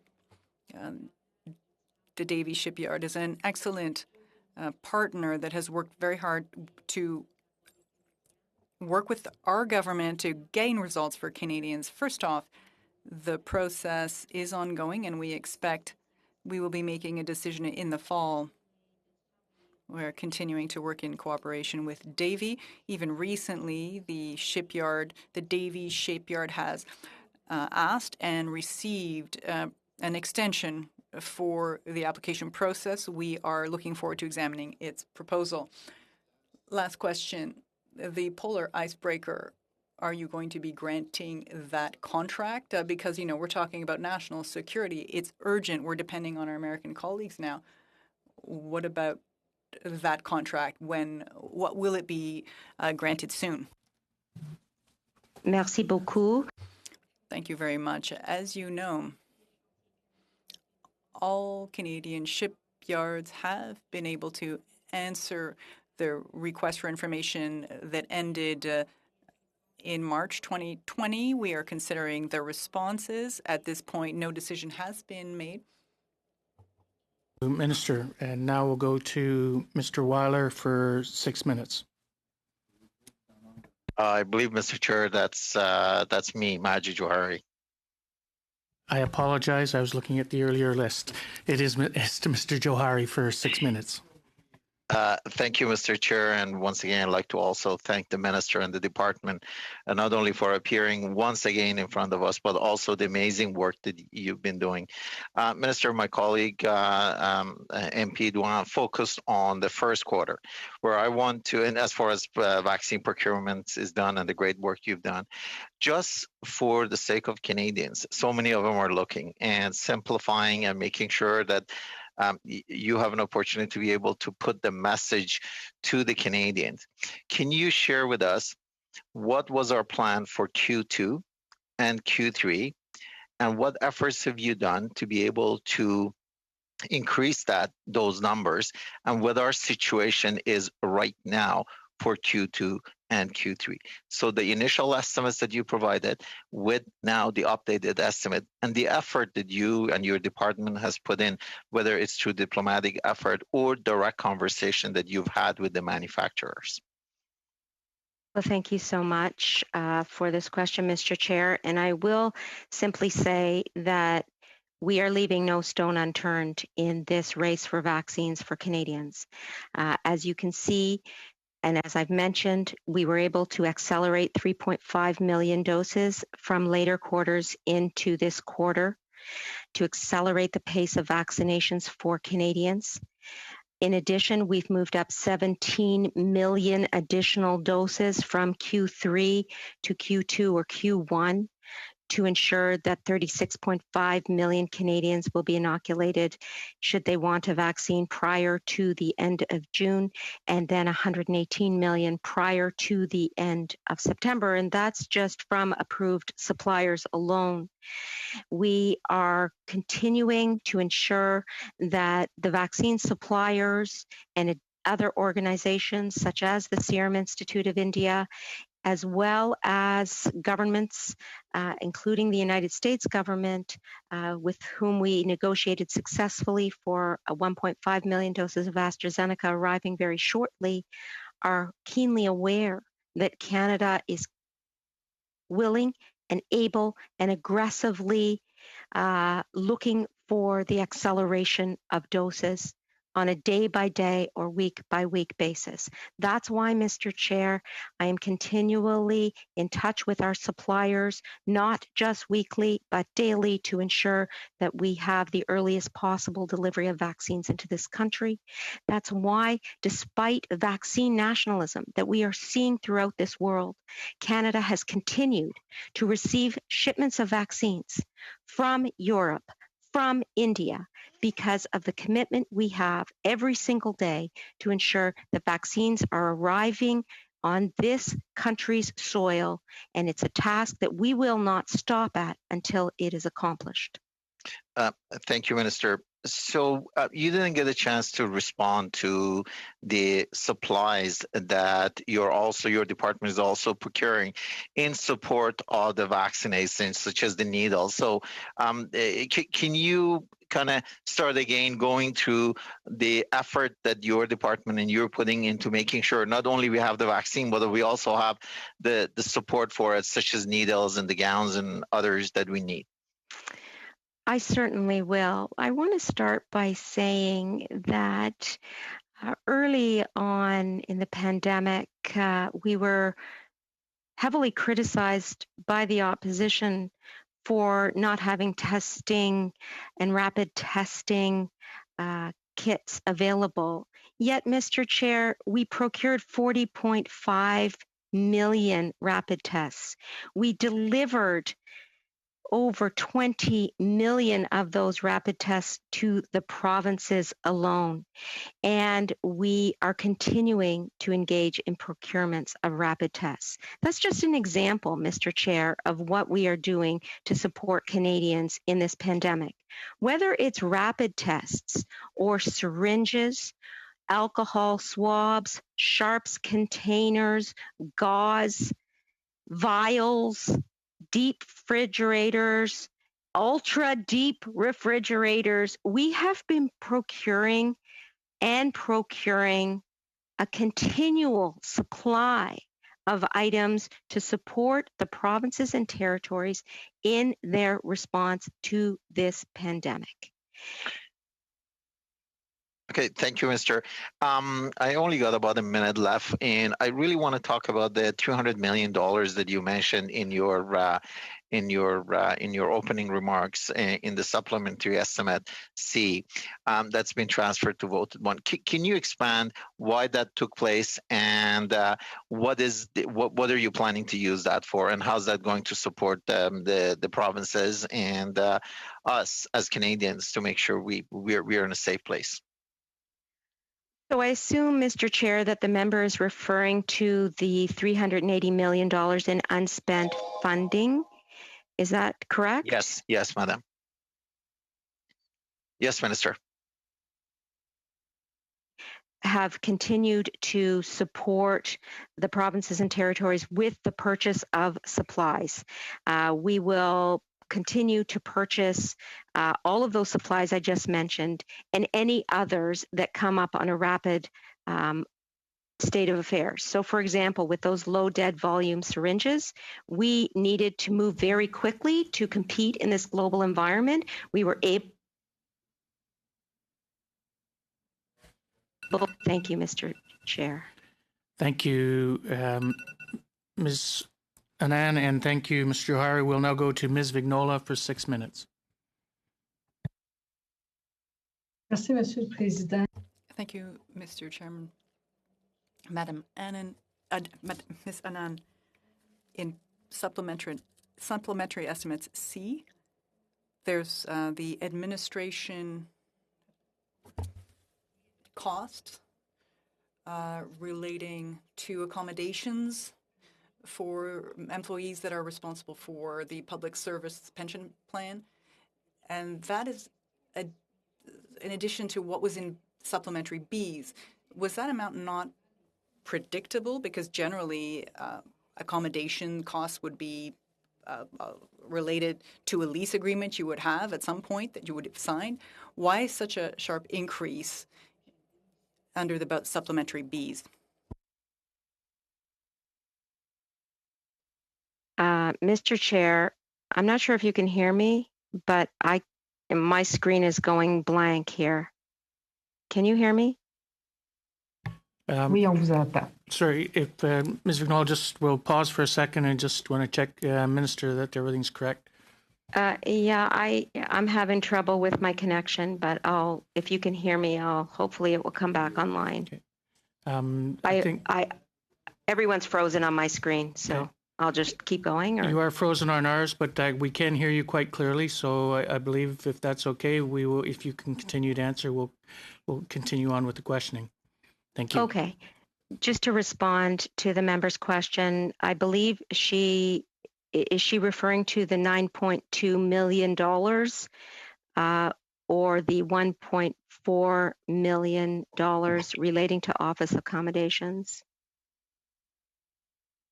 I'm just asking for clarification in terms of her question. It's 9.2, Minister. The 9.2. Thank you. Yes, so that 9.2 million is to be reimbursed from the Armed Forces and RCMP pension plan for their share of the accommodation costs. And I will ask my Deputy Minister to supplement my response. Thank you. Merci pour la question. Thank you for the question. Just to elaborate on that, the member asked the question as to whether it is predictable. Yes, but certain things happen at the end of the day once you've once you know exactly how many people are working on the pension plan fund. So this is an amount that gets based on our salary costs. I believe it's 13%, and it's an end of year formula we calculate. Sometimes, even though these numbers are forecastable, you have to wait until the Treasury Board approvals come through to include these numbers in the estimates, and often that is why they show up in supplementary estimates B or C. Donc, je vais m'arrêter là. So I'll stop there. Est-ce qu'il serait possible d'avoir une ventilation? Can we have a breakdown of the costs for the employee accommodations for PSPC with respect to the public service pension plan legislation, the RCMP pension plan, etc.? Would that be possible? Je peux répondre, Madame la Ministre. I can answer, Minister. If you're in agreement. Mr. Chairman, I cannot see the Minister. Apparently, we have lost the Minister temporarily, so if you would do so while we try and reconnect with the Minister. Thank you. D'accord. The majority of the 9.2 is for the public service superannuation plan, but it does cover all the pension funds, the RCMP, the reserve, and national defense as well. But I believe, let's call it 70% relates to the public service plan. But we can give you that breakdown through a follow-up question if you want the exact numbers. Je vous remercie. Thank you. I'd like to get back to the shipbuilding issue. Recently, I received a letter regarding Amundsen, which is a scientific icebreaker that is aging and really needs to be replaced. Yet, Davy was promised 6 icebreakers, so I'd like to know where negotiations stand for the work to begin on that shipbuilding for these icebreakers that we need for our scientists. Mr. Chair, I'm still not seeing the Minister, so with your blessing, I will carry on. unless Certainly, you we want to appreciate pause. that. If you would, until such time as we're tempting to get her to log back in, and so while we're doing it, we'd appreciate you answering those questions as best possible. Thank you. Thank you, Mr. Chair. So concerning the Coast Guard's fleet and icebreakers, the member's quite right. The fleet is aging, and we are having ongoing discussions with Davy about medium icebreakers as well as refitting some other ones. So those discussions are ongoing. But unfortunately, I can't offer specifics in terms of when they might be, when contracts might be forthcoming. Donc, j'imagine. So I would imagine that also includes the Diefenbaker, the 7th icebreaker we are waiting for with bated breath. What percentage of PSPC procurement process made use of the agile approach in 2019-2020? And do you think that percentage will change in 2020-2021? Monsieur le Président, juste une question pour clarifier la question. Just to clarify the question, the agile process as to procurement or in general? For procurement specifically. Mr. Chairman, I would expect the percentage will rise. This is something we like very much. It is not applicable to every competition or every procurement process, but this is something we would like to use more often. Perhaps my colleague Lorenzo may have something to add. Thank you very much, Deputy Minister. Yes. The agile procurement processes are mostly used in IT, where we purchase IT systems or others. We started using this approach. It is a system that is used in the private sector regularly. A few years ago, is when it started, and we continue to train our procurement officers so they can use this agile approach more frequently. Thank you very much. Thank you, Ms. Vignola. I appreciate it. I gave you a little extra time because of the breakdown, but I see we have the minister. She's just reconnecting, and we're just about to go to Mr. Green for 6 minutes. And I think we'll start. Minister, can you just say a word or two just to make certain we've got you hooked up? Yeah, my sincere apologies for that. And I don't know what happened, but I'm back now and ready to answer any more questions you might have. Thank you. Thank you very much, Minister. Mr. Green, you have 6 minutes. I'm going to start off. I'm going to set my politics aside for a moment. I just want to have a human moment, if that's possible, heading into this third wave after what has been a very long year, and say that I do appreciate that the minister continues to come back. And I feel like in this committee, it is often the case that things become fairly confrontational. And I want to just acknowledge that. And I want to acknowledge it in a way in which it is not personal when things get confrontational. There's a general feeling that I've been having in the way in which we do this work, where we have limited time, where it sometimes feels like, this is an I statement, that the questions that we're asking are not adequately answered. And sometimes it feels like witnesses and testimony to this committee seek to run the clock out in ways which don't provide us with the fullness of answers in which we're trying to actually get to. And I wanted to go on the record and say that, Mr. Chair, because I know your job is tough, and I know that we're all under a lot of pressure. But I want to note that I think that the minister in this particular role, in this particular crisis, has made an exemplary effort to continue to come back to this committee and to even avail herself after the technical difficulties. And I wanted to just say that with my first 1.5 minutes. Now, with that being said, I need to pick up where we left off, which was a disconnect, quite frankly, between the Honourable Minister, through you, Mr. Chair, and her ADM. So I'll ask the question to the Honourable Minister: when you do procurement, do you include domestically taxes in your estimation of costs? And Minister, before you answer that, I hate to interrupt you, Mr. Green, but Minister, would you be able to hold your microphone up closer to your mouth such that our interpreters can hear clearly what you're saying and we can move forward with that process? We would appreciate that. Thank you very much.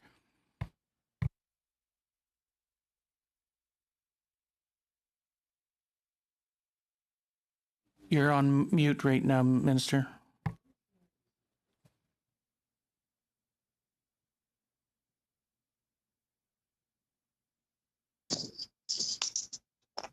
My understanding is that the PBO report contained a number of points that we are going to now, moving forward, take a look at. Our costing is based on Treasury Board policy. Does the Treasury Board policy include in its estimates for costs tax, provincial sales tax? That is a question I will ask my Deputy Minister, having worked at Treasury Board and him leading these procurements within the department. It's really. Thank you, Mr. Chair. And I may be dated here, so I'm drawing back on some previous experience, but I think some of the taxes exist. We all know that. When you do contracts, you often do the contract for not often, the base amount plus the tax, so we know it's there.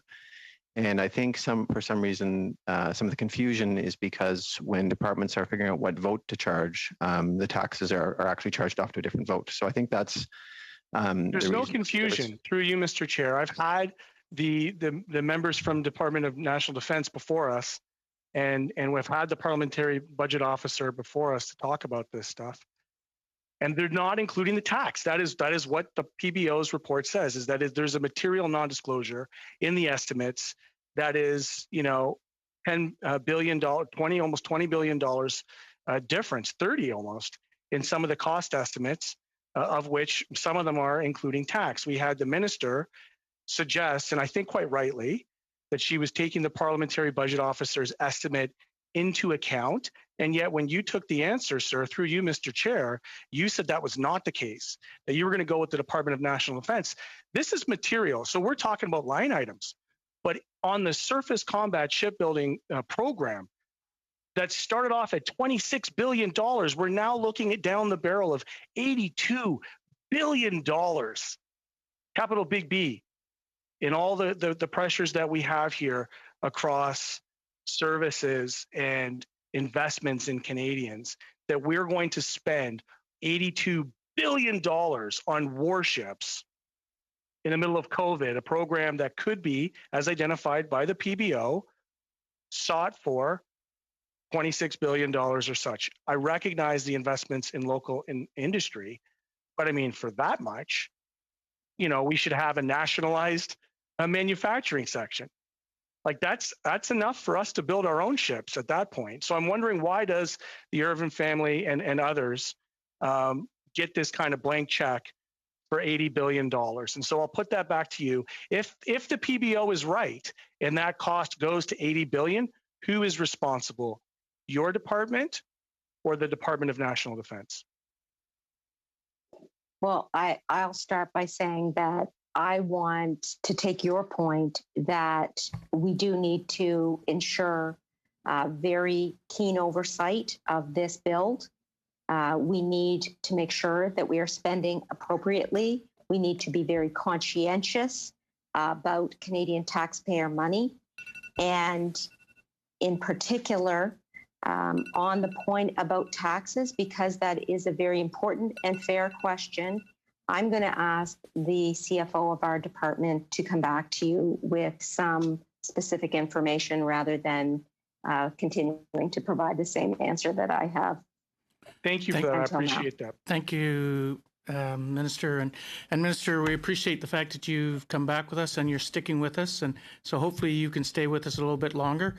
We do appreciate you coming back on with the breakdown of your communication. But if you can, I'm sort of seeing you nodding your head, so I'm assuming that that's a yes. Yes, sure. Thank you. So we will go to Mr. McCauley for 5 minutes. Thanks, Chair, and welcome back again, Minister, just second time today. I just want to get back to the issue we were just chatting about the 4-month delay between the second shots. I know that's not your control. In January, you had commented that you had some concerns about dose intervals may impact further deliveries. How do you still have those concerns?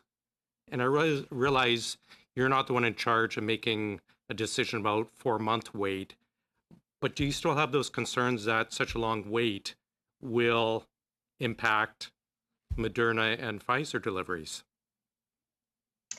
The reason why I stated that issue in January was because it had come up in our conversations with the suppliers. It has not come up in our conversations over the last number of weeks, including since the decisions that the NACI made and provinces have been making about the 4-dose interval. Did you hear me? Yep, no, that's clear. So it's not a purchasing concern as much anymore. At this point, it is not. Great. The AstraZeneca coming in from the States, when will that start showing up into Canada? And this is, I think it was 1.5 mil? That's right. It's a very good question. We believe the doses are ready to be picked up. We are waiting for some approvals from Health Canada to be granted, and we are standing ready to go pick them up as soon as we get that approval. Did we not renew our Prime membership that we can't get next day? No, I'm kidding. What's the expiration date on those ones? So hopefully they start showing up, say, next week, 2 weeks from now. What's the expiration date? The earliest expiration date for those doses is the end of May. So ideally, we will have 2 months with those doses. But they range in expiration dates. So the earliest is the end of May. Yeah. How many of them are in May? Is it like a small amount, or we have to get 1 million? I realize you're not going to have the exact number, but is it proportional? I don't have the exact number. We haven't taken control of these doses. We haven't seen these doses yet. We are picking them up all in one batch. And we will have more information about the precise characteristics of the doses when we get them. Yeah. I just want to go back to the European issue. And I may have misheard you in our back and forth, but I heard differently from what you were explaining to my colleague. Like, are you 100% sure we are not going to see a single drop in any of our expected imports from Europe over the next while? I'm looking at the EU regulation, and it's continues on to the end of June 30th, according to their Article 6. When I asked you, it sounded like yes, we're guaranteed we're not going to lose any. Did I hear that correct? Like everything out of the Europe, I would we not. will? I would not have used that terminology, Mr. Chair. The terminology I use is that we are continuing to receive our shipments from Europe. Okay. We are watching global supply chains very carefully in light of vaccine nationalism. How at risk are we then under this EU regulation? At the current time, we believe that we are going to be continuing to get our shipments out of Europe.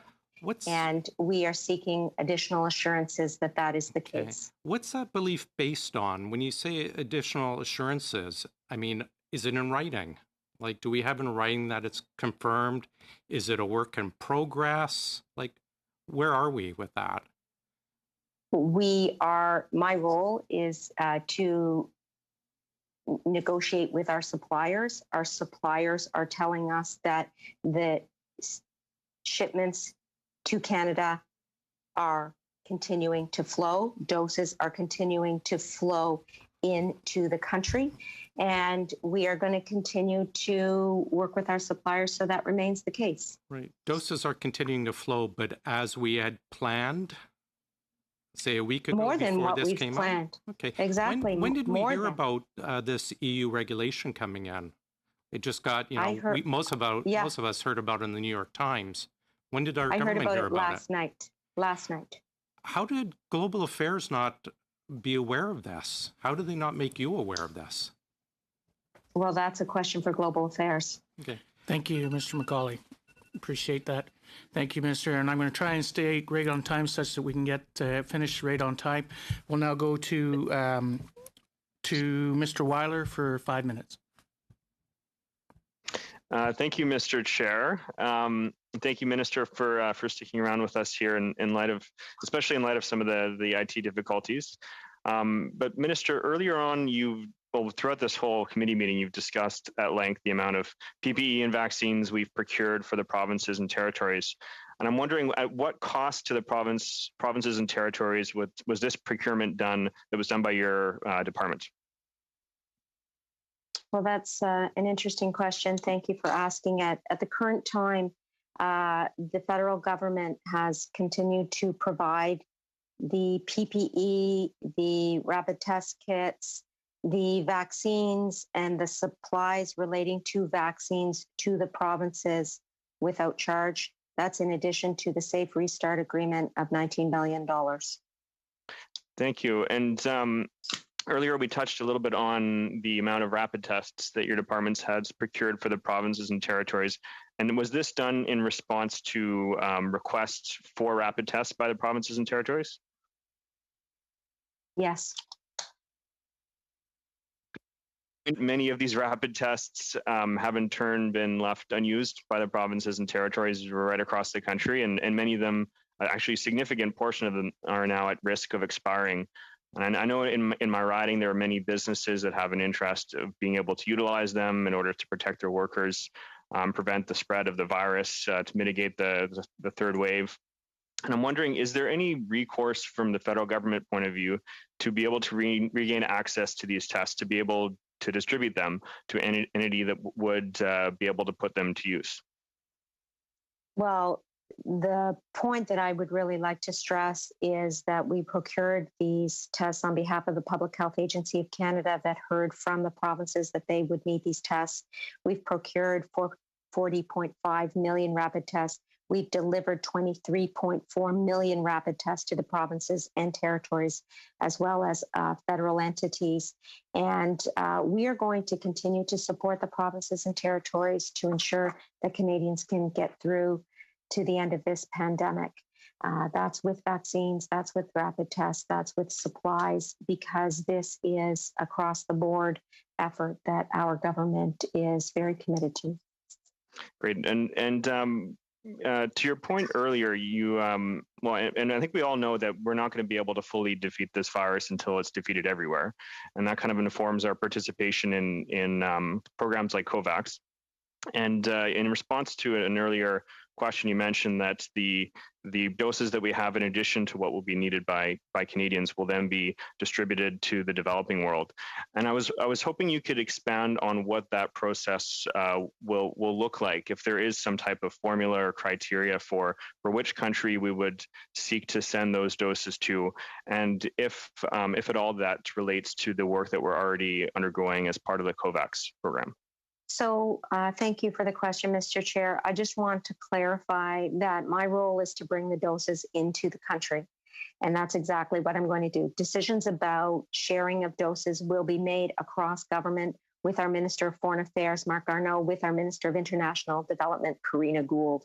We are all on the same page, however, with the need to exercise and advocate for multilateralism in the donation of doses to less developed countries. We believe that unless everyone is safe, no one is safe.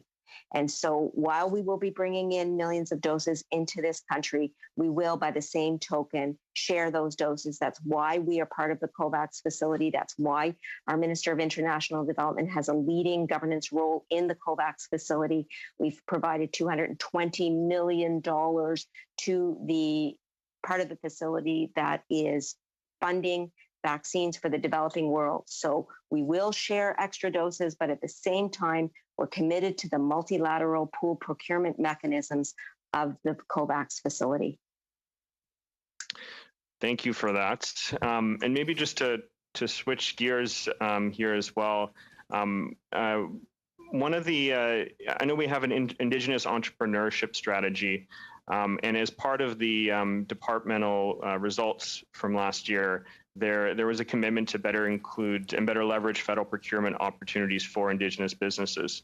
So I'm wondering if you could, I'm hoping you could speak a little bit to how the federal government will be able to find, connect with Indigenous businesses, and how the federal government will be able to understand what type of businesses or opportunities there might be within Indigenous-owned businesses. And thank you, Mr. Weiler. Unfortunately, Minister, we want to keep respectful for your time and the fact that you're with us. So if you can provide that answer in writing to the committee, I really appreciate that. We'll go now to Ms. Vignola for 2.5 minutes. Merci beaucoup.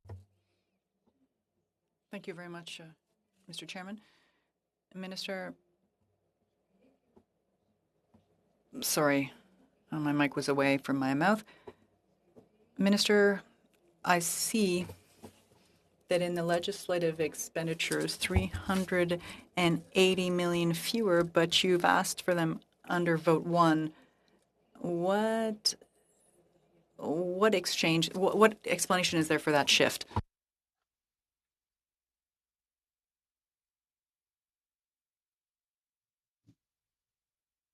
Okay, thank you for the question.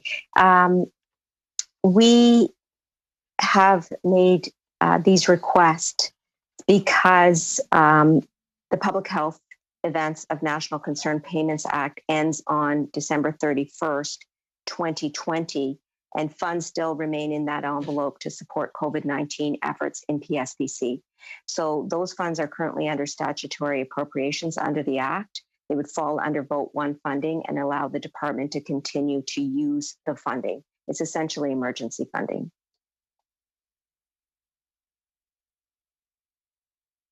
OK. Donc, étant donné que l'échéancier était passé. So given the fact that that deadline was over, you had to go ahead with a vote then, appropriation. We've bought in huge amounts. Warehouses, I'm not sure how full those warehouses are. Are we expecting a shortage again if there's a third or a fourth wave or something else? Merci beaucoup pour la question. Thank you very much for your question. I would start by saying that we have a lot of personal protective equipment, gowns, gloves, masks, N95 masks, many. And we now also have a great deal of space in the warehouses as well. So to answer, we will not be in that situation again because of our procurement efforts. And that is the fruit of our long-term contracts. We want to be ready for anything. 2.5 minutes goes by very quickly. Mr. Green, you have 2.5 minutes. I just want to ask this question. I mean, she can answer it through you, Mr. Chair, as the minister, or maybe just as a regular parliamentarian. Does the honourable minister support the waiver of trips to allow for a greater distribution of vaccines globally around the world, given the allegations that perhaps Canada is hoarding some critical vaccines? Would you support a trips waiver? Because Canada hasn't been very clear on this yet. Well, let me begin by saying that we are a very strong proponent of the rules-based trade with the WTO at its core. We're committed to strong and resilient supply chains, and we've reached out to waiver proponents such as South Africa and India. As a member knows, TRIPS governs IP matters, but currently vaccine access is about production, distribution, and supply chains, not about IP rights. The decisions that would be made at the WTO would not be mine at all. They are made by another minister. And therefore, I want to go back to my point that I'm in charge of vaccine procurement. Well, I'm going to do whatever put this to you, I you, can Mr. Chair. to get vaccines. I'm going to pitch this for the international world. You're going to sit at cabinet Senate, through you, Mr. Chair. You're going to have these critical discussions, and I'm going to implore you, as a member of Parliament, as a parliamentarian, as a human being, to push your cabinet to do the right thing, to waive trips, to allow the intellectual property of vaccine technologies to be distributed throughout the world. We're in our third wave without any end in sight. And we are simultaneously taking from a supply chain which would help the global south through COVAX while hoarding, tens of millions of vaccines and standing in the way of the trips. I want to ask one more question. Can I respond to that? It was a statement. It wasn't a question. It was a statement. It wasn't a question. So through you, Mr. Chair, you talked about your tough negotiations with Pfizer. Pfizer, as we know, at the time of these tough negotiations, was pitching the federal government to bring new tax breaks, which included lowering corporate tax, providing tax measures such as manufacturing and processing credits. Is it safe to say that this government did not take that into consideration? Is it safe to say that we're not going to see these types of quid pro quo in the next upcoming budget? Minister, if you have 15 seconds, please. Well, I would actually just indicate to the honourable member that a number of instances during this session, he has asked questions that don't relate to my portfolio, this question included. This is a question for our finance minister. I'm not making this budget up. It's not in my portfolio. I am procuring vaccines, PPE, and taking care of a number of very difficult files in PSBC, and I'll continue to do that to the best of my ability. And that's what I have to say about that. Thank you, Minister. We'll now go to Ms. Harder for 5 minutes. Actually, Mr. Chair, I do need to leave for another meeting. So I believe I have made up the time that I have lost.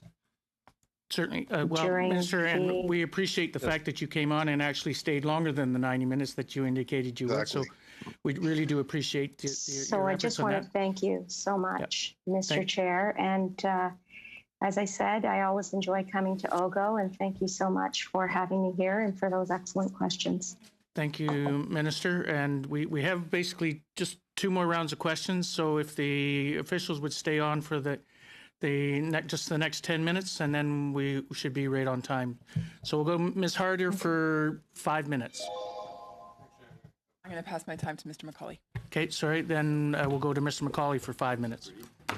Great. Mr. Matthews, I want to talk about the sole source gift to SNC Lavalin for the $150 million for the field hospitals. What justifications are there for that sole source contract for them? Thanks, Mr. Chair. So 2 points to make here. There was analysis done on who was in the market, and 2 contracts were awarded, one to Weatherhaven, one to SNC Lavalin, because they were both companies that were providing similar services, one to the U.S. Army and I believe one to the Red Cross, but don't quote me on that. So there was need for speed here. So it was 2 companies, different constructions or constructs. How much was the contract for, was it Weatherall? How much was that worth? I'd have to get back to you, Mr. Chair, with the details, but I'd flag there's 3 elements. 1 was the design, 2 is the actual unit, and then 3 is the supplies. How much has SNC actually built with that money since being awarded the contract? So the SNC, again, we'll have to go back to the details on the split between the 2. The hospital that is currently being deployed for Ontario is the Weatherhaven model. SNC, how much have they actually built for that $150 million so far? Again, Mr. Chair, we can get back to you with specifics on I think it's probably relevant to see both. My understanding is nothing yet. In September, there was no fixed delivery date. So the way I'm just again trying to figure out, we have internal emails justifying the sole source to SNC based on the urgency. And yet here we are almost a year later, and they really haven't done anything with it. So I'm trying to reconcile, we have to give them a sole source contract because it's urgent. Months after we give it to them, there's no fixed delivery date on something urgent, and here we are. So, Mr. Chair, I now understand. No any use for them. I can help you with this, Mr. Chair. I understand the premise now. So the The urgency was around the design because we had to be up and ready in case there was an ask. You can't put these into place once there's an ask. Okay, We had the idea there was asks coming from the provinces. So there was let me interrupt. There was no ask. It was just a proposed, we think there'll be an ask. So who decided we need to find a project for SNC based on a non-existent ask? Because we've checked and the internal documents that we found show no provinces were asking for this. So I'm trying to figure out how did they get this? There was no one asking for this, and yet it's almost like no one was asking for it, but yet here we go. So again, no one was asking for it, and yet we found a sole source contract for SNC for urgent reasons that no one really wanted, and we really haven't done anything with it yet. So again, Mr. Chair, this was a planned backstop. Hospitals were filling up, and it was about having a backstop ready, in fact, two, to lock down some of the supplies necessary in case they were needed. But this was very much a backstop. And as we've discussed, one has been deployed and one is not yet used. But who asked for them then? When you foresaw this issue, who was asking for them? There was ongoing discussions with the provinces around, through Health Canada, around hospitals filling up and what capacity was there. And then PSPC moved to actually put the contracts in place with the two companies. On their own, without an official request from a province saying we need these now, or we need these later? Again, Mr. Chair, if you waited until there was a request for this, you'd be too late. The analysis of the market was that these supplies were being snapped up. Okay. There's a lot of imaginary things I think we could go and give a sole source contract to SNC for that no one's asking for. Let me just go back. I'm going to go back to the $9 million masks. We've asked several times of you. The ones that we bought were substandard. Have we received our money back for those yet? Mr. Chair, those discussions are ongoing. The company attempted to replace them with suitable masks several times and was unsuccessful in providing masks that met our standards. So the negotiation dispute, call it what you will, is ongoing. Okay, we've been told everything in this committee that we would be taxpayers would be made whole by this company. We've been told, well, we have an ongoing relationship with this company, so we can't push them too hard. We've heard, well, we'll just reuse those masks for other things. When are we going to see our money back for these masks? So the discussions with the company are ongoing. There is a different interpretation of their was Deloitte the meeting of the contract requirements. Is Deloitte still involved over in China doing purchasing for us? I will check with my colleague, Ms. Reza, to correct me, but I believe not. But can you confirm that, Ariane? No longer involved. Was Deloitte involved in this purchase of the 9 million masks? Going from memory on this one, I don't believe they were, but if I've got that incorrect, we can clarify with you, Mr. Chair. When do you think we can get resolution? When do you think we can get resolution on this? As I mentioned, it's a dispute, so hard to say where this will go. Could end up on a number of fronts. Thank you, Mr. Matthews. Thank you, Mr. McCauley. We'll go to Mr. Kuzmirchuk for 5 minutes. Thank you very much, Mr. Chair. I wanted to pick up on a line of questioning that I started previously regarding the Essential Services Contingency Reserve. Can you explain to us, tell us a little bit more about this reserve, the role that it plays, and how it's different from the NES? Certainly. Thank you, Mr. Chair. So the Essential Services Contingency Reserve was set up as a vehicle to acquire and distribute PPE to industries and businesses that are in the essential category, so who would not have been eligible to draw from the NES, but may have been in a world where they were struggling to obtain appropriate personal protective equipment, given the shortage that was in place. So you're talking here about things like gloves, face shields, et cetera, so basic PPE. And it was available to a broader group of businesses who essentially had to apply and then be vetted by the responsible department in terms of whether they would have qualified. Can you give us a sense of the types of organizations or businesses that availed themselves of the contingency reserve, and can you give us a sense of how much of that reserve had actually been distributed? We'll have to come back in terms of actual distributions, but the types of industries we're talking about here would have been agricultural. So think food inspection or meat processing type plants. Utilities were on the list as well. So essentially businesses that were necessary for the functioning of society, but would not have been eligible for goods under the NES. Okay. And sorry, transportation, I should have added as well. So truck driving type businesses as well would have been an obvious one. Okay, gotcha. And I'm just curious whether it's the contingency reserve, whether it's the NES, whether it's the 100 million syringes that were acquired, or the 40,000 ventilators, or again, the tens of millions, hundreds of millions of vaccines. Is there a cost share at all with either the province or the local partners, the health units, or any of those? I'm just curious. Is there any contribution expected from any of the partners? Or so on the goods and services provided, goods, not services, by PHAC to the provinces, that is done without charge. So the federal government is absorbing that cost. There were some purchases that were done jointly with provinces, so that there may be the odd one-off. On the essential services contingency reserve, in that environment, the applying organization is expected to pay. So when they do apply, they are effectively reimbursing the federal government for the purchase. That was really about access to PPE as opposed to helping out financially. But and for the most part, significantly, for the most part, overwhelmingly, it was the federal government that procured, and distributed to the provinces, again, billions of dollars of PPE at no cost. Is that correct? That is correct, in terms of the flow through to the provinces. Okay. Absolutely. I wanted to pick up on a question I think my colleague was starting to ask before you ran out of time last time. In PSPC's 2019-2020 DRR, the responsible minister notes that PSPC also continued to leverage federal procurement to better include Indigenous businesses by providing them with increased opportunities to access the federal government's market. The department is working with Crown Indigenous Relations and Northern Affairs Canada, Indigenous Services Canada, and the Treasury Board of Canada Secretariat to achieve a new target of at least 5% of federal contracts awarded to businesses managed and led by Indigenous peoples. So my question is, what is the current percentage of all government contracts awarded to Indigenous businesses, and how has this percentage evolved in the last number of years? So there is a concerted effort, Mr. Chair, to increase Indigenous participation in procurement, so awarding higher number of contracts, both through the COVID specific procurement as well as in general.